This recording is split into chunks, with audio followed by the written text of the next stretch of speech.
Base rate versus mortgage rates, that's what we're talking about today. There is usually a difference between whatever the UK base rate is and what you are charged on your mortgage.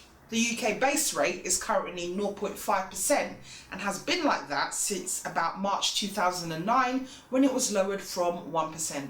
The UK base rate is set by the Monetary Policy Committee, also known as the MPC, a group that sits within the Bank of England, which is currently headed by a smart Canadian chap called Mark Cairney.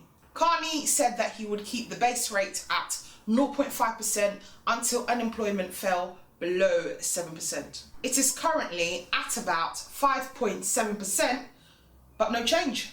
0.5% is a historic low, so rates are bound to go up. But the question is, by how much and when? Some speculate they may be a drop first. I'm no Mystic Meg, but 0% rates? Well, anything's possible. The mortgage rate, on the other hand, is set by the lender and is impacted by many things, including the loan to value. So, someone taking out a 90% loan would generally pay a higher interest rate than someone borrowing 60% of the value of their property. More specialist mortgage products will also command higher interest rates, such as houses of multiple occupancy, also known as HMOs.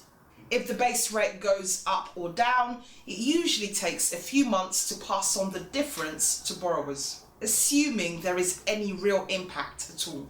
Note that the base rate is the rate at which lenders borrow money from the Bank of England. The rest of it is profit.